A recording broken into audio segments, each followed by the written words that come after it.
$180,000. That bought this island. 74 Caribbean acres. Today, one room on it costs $6,000 a night. 30 nights of one bedroom, and you've bought the island again. Sounds like the steal of the century. It wasn't. The seller attached one condition: build a resort within 4 years, or give it back. Real numbers. Marked up. That island had sat unsold for a year, at $6 million. Because the most expensive thing on a private island is the water. Tide 1. The cheapest thing here. Right now in Nova Scotia, you can buy a 15-acre island for under 200,000 Canadian.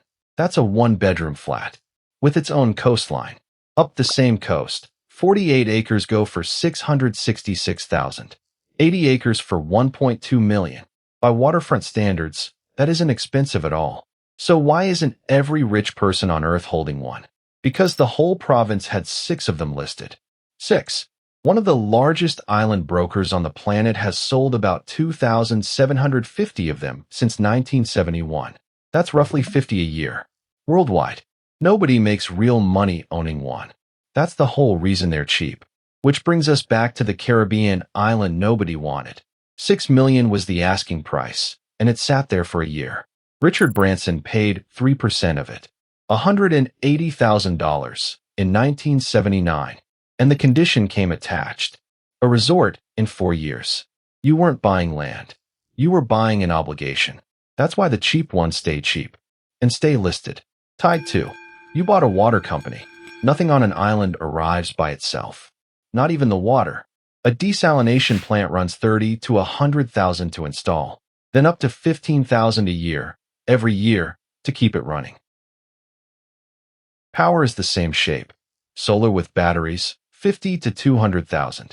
A full off-grid setup, $300,000 and up. And the generator still eats $1,000 to $5,000 of fuel every month. You need somewhere to land. A dock starts around $75,000. Waste treatment, $20,000 to $80,000.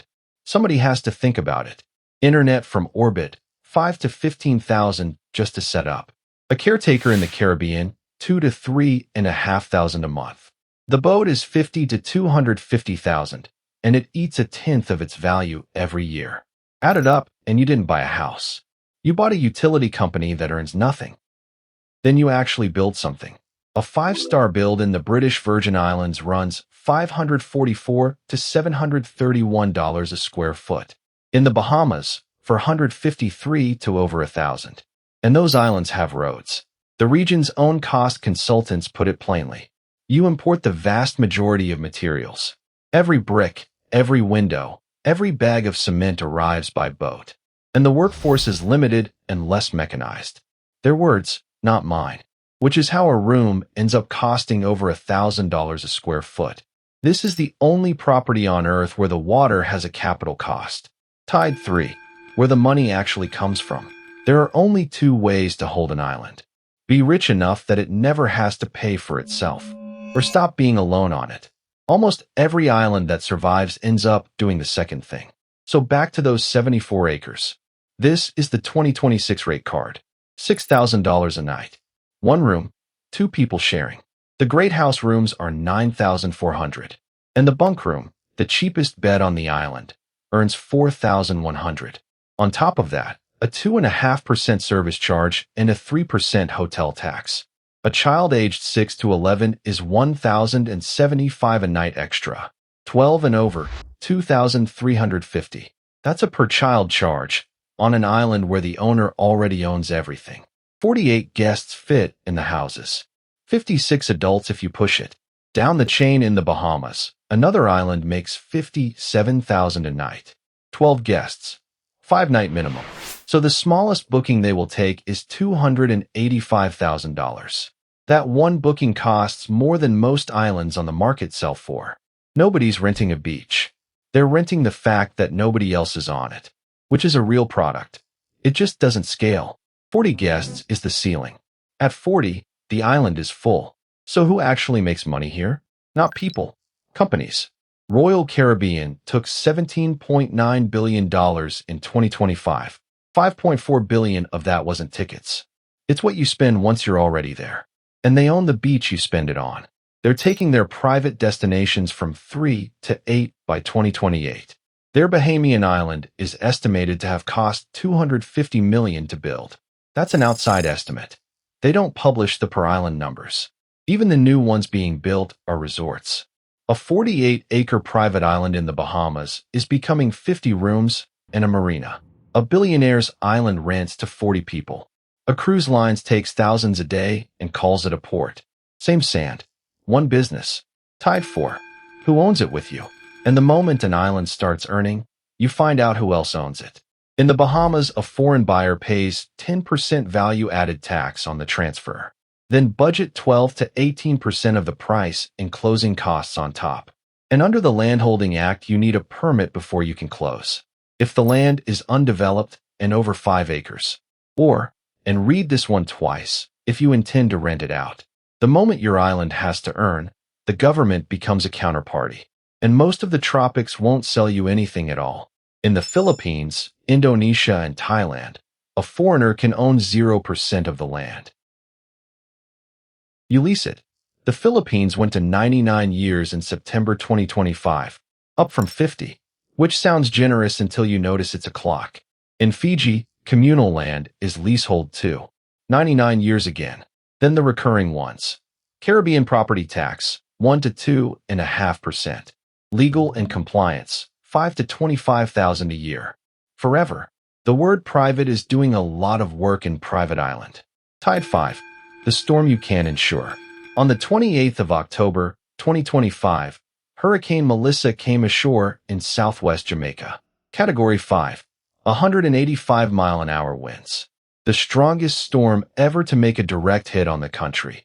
Damage in Jamaica came to about $9 billion. The costliest in its history.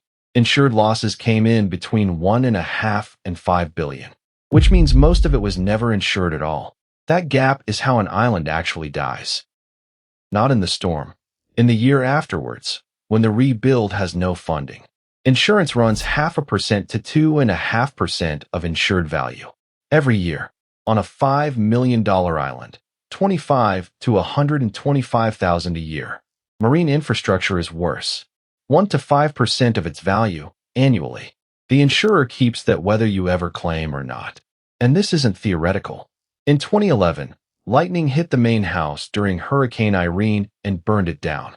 Kate Winslet carried Branson's 90-year-old mother out of it. 6 years later, Hurricane Irma flattened most of what was left. The richest island owner on the planet has rebuilt twice in 6 years. That isn't bad luck. That's the maintenance schedule. But the quietest way to lose one has nothing to do with weather. It just never earns.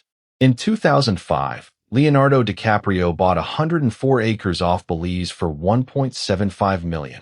10 years later, he announced an eco-resort, opening 2018, then 2020.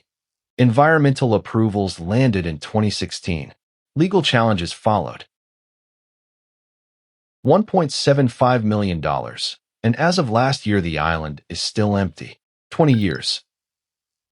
One of the most famous men alive, unlimited access to capital, and nothing on the sand. The purchase was never the hard part. Tide 6. So is it worth it? If you're still here, hit like. It's free, and it's the only thing this channel ever asks for. Because here's the honest case, and it isn't a financial one. An island is the last thing you can buy the whole of. Not a floor of a building. Not a share of a fund. All of it. And the water around it. 200,000 Canadian buys 15 acres you can walk around in 20 minutes. What it doesn't buy is a way to stay there. Inquiries were up 25% year-on-year last September. People keep asking. They keep asking every single year. Nobody buys an island to make money. They buy it to disappear. And then they find out that being unreachable has a monthly invoice. The island was always the cheapest line on it.